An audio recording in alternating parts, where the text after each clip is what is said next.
Hello friends, I am आकांक्षा।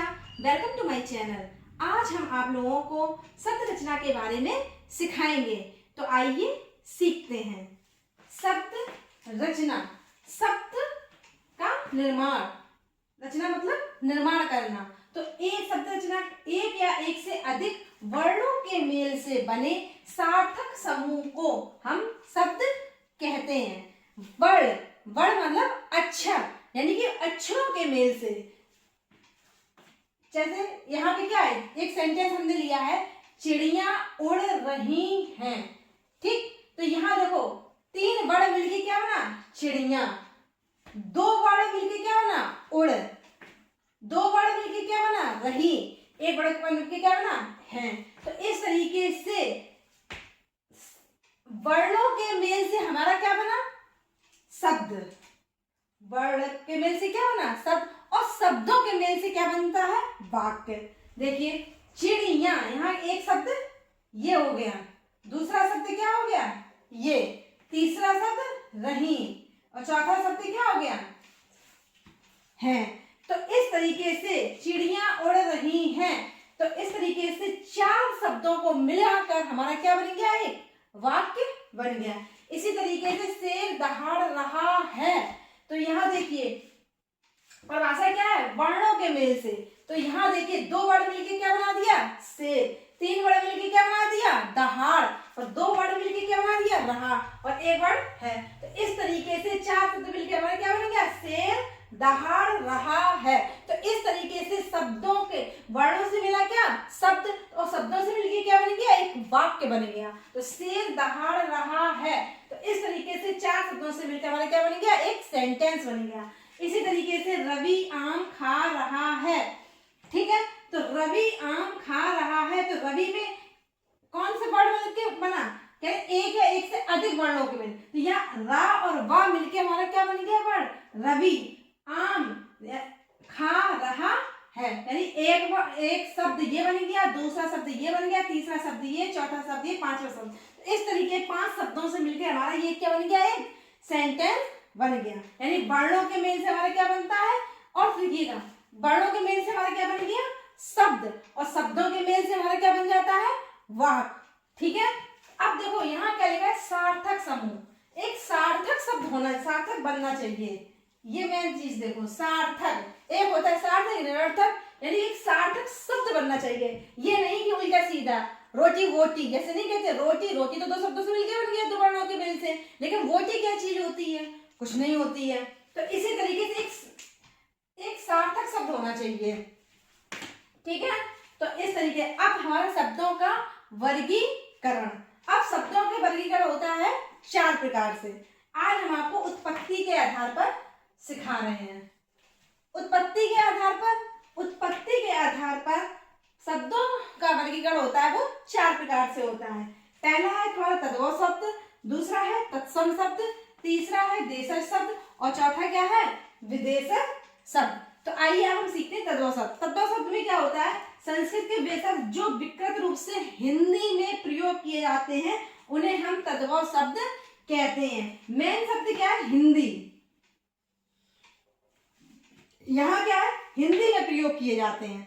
जैसे घी, दूध, आग आदि, वो क्या हो गए, तद्भव शब्द। और वे शब्द जो संस्कृत से लिए गए हैं वो और अपने मूल रूप में प्रयोग किए जाते हैं उन्हें हम तत्सम शब्द कहते हैं। अब देखिएगा यहाँ क्या है, सम। यहाँ क्या है, सम। देखो वैसे तो तत्सम शब्द का अर्थ करें, अगर करें तो तत् माने तत् धन सम। तत् माने होता है उसके, और सम माने होता है समान। तो अब उसके समान, किसके समान, संस्कृत के समान। या इस तरीके से समझ लो, सम इधर आया, सम। ठीक, सम मतलब संस्कृत, सम माने क्या, संस्कृत। अब यार जहां तत्सम शब्द होगा वो संस्कृत से लिया गया होगा। तो अब देखिएगा घृत, घृत माने क्या होता है, घी, यानी कि संस्कृत शब्द है। तो ये तुम्हारा हो गया क्या, तत्सम शब्द। दुग्ध, दुग्ध माने होता है दूध। तो ये दुग्ध दुग्ध जो हो गया वो संस्कृत शब्द है। तो इस तरीके से हमारे समझ में आ गया सम यानी कि दुग्ध, यानी कि सम यानी कि संस्कृत, यानी कि ये हमारा क्या है तत्सम शब्द। अग्नि ये भी हमारा कैसा है संस्कृत शब्द है। तो इस तरीके से ये हमें समझ में आ जाता है कि जो संस्कृत से लिए गए जो संस्कृत शब्द हो गए, जैसे हाथ, हाथ हो गया वो कैसा हो गया तद्भव, क्योंकि ये वो कैसा है हिंदी में प्रयोग होता है। और हस्त, हस्त माने हाथ, तो हस्त वो हो गया किसमें संस्कृत में, तो वो तुम्हारा हो गया क्या तत्सम शब्द। अब अगले आते हैं हम देशज शब्द। देशज मतलब जो हमारे देसी, जो हमारे गांव से जो देखो उत्पन्न होते हैं वो हमारे देश शब्द होते हैं। जैसे देश, जा माने उत्पन्न होना, देश सज यानी कि देश से जो जा माने होता है उत्पन्न होना, यानी जो देश से उत्पन्न हो। तो वे शब्द जो देश की विभिन्न बोलियों से हिंदी में आ गए हैं उन्हें हम देशज शब्द कहते हैं। गांव देहात में तो बस बोला जाता है लोटा, थरिया, थैला आदि। तो ये जो जितने शब्द हैं वो हमारे क्या है देशज शब्द। अब आता है विदेशज, जो विदेश से विदेशज, विदेश प्लस जा माने उत्पन्न होना, तो जो विदेश से उत्पन्न हो शब्द वो क्या कहलाते हैं विदेशज शब्द। तो यहाँ पे लिखा है हिंदी में कुछ शब्द होते हैं जो विदेशी भाषाओं से आ गए हैं, जो हिंदी में प्रचलित हो गए हैं, और ऐसे शब्द जो होते हैं वो विदेशज शब्द कहलाते हैं। जैसे जैसे देखिएगा क्या होता है अंग्रेजी शब्द, विदेशी से जो शब्द आए हैं वो एक ऐसे होते हैं, विदेशी जो शब्द आए हैं वो कैसे हो गए, एक हो गया अंग्रेजी शब्द, दूसरा हो गया अरबी शब्द, तीसरा हो गया फारसी शब्द, और चौथा क्या है तुर्की शब्द। अब अंग्रेजी शब्द में क्या आ गया सिनेमा, स्टेशन, टिकट आदि। अरबी शब्द में क्या आ गया अदालत, मुकदमा, वकील, बहस, जवाब, तारीख, फैसला, दलाल, कानून, कायदा आदि। ठीक है। और फारसी शब्द में आते हैं कारीगर, मजदूर, तनख्वाह, दर्जी, आमदनी, आतिशबाजी, गुलाब, गुब्बारे, सितार, शराब, समोसा, अमरूद आदि। ये हो गए हमारे फारसी शब्द। और तुर्की शब्द हो गए कैंची, चाकू, तमंचा, बारूद, चम्मच, तोपची और तोपची आदि। अब देखिएगा ये तो हो गए हमारे शब्द। ठीक, अब इनको याद करने का तरीका क्या है देखिएगा। अंग्रेजी शब्द तो समझ में आ ही जाता है कि सिनेमा, स्टेशन, टिकट, ये तो अंग्रेजी शब्द समझ में आ जाते हैं। अब देखिएगा अरबी शब्द, देखो अरबी शब्द याद करने की ट्रिक देखिएगा। ये क्या है आ अरबी शब्द है आ समझ लो अदालत, आ से अदालत। अदालत में क्या चलता है मुकदमा, मुकदमा में क्या किनके किनके बीच होता है वकील, वकील क्या करते हैं बहस करते हैं, जवाब, तारीख, फैसला, दलाल, कानून, कायदा आदि। तो ये सभी जो होते हैं वो सब काम अदालत में होते हैं। इस तरीके से हम अरबी शब्द याद कर सकते हैं। अब आता है आपका फारसी शब्द। इसको याद करने का क्या तरीका है, जैसे किसी शादी ब्याह में गए, ठीक है, तो वहां पे क्या होते हैं कारीगर, मजदूर, मजदूर को क्या दी जाती है तनख्वाह, दर्जी, दर्जी क्या करते हैं दूल्हा दुल्हन की ड्रेस सिलते हैं, उससे उनकी क्या होती है आमदनी होती है।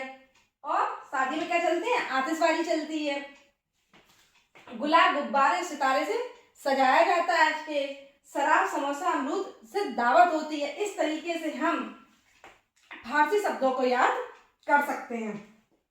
अब तुर्की शब्द को याद करने का क्या तरीका है देखिएगा।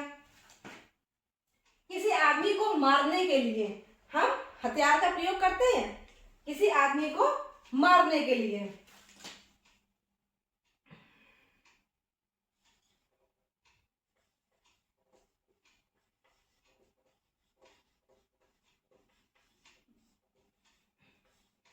किसी आदमी को मारने के, ठीक है, तो इस तरीके से तो हम किससे लोग कैंची से मार सकते हैं, चाकू से, तमंचा का यूज कर सकते हैं, बारूद, चम्मच, चम्मच से भी गर्दन को या कुछ कर सकते हैं, तोप चला सकते हैं। इस तरीके से हम तुर्की शब्द को याद कर सकते हैं। और फारसी शब्द को हम किस तरीके से याद कर सकते हैं शादी ब्याह में,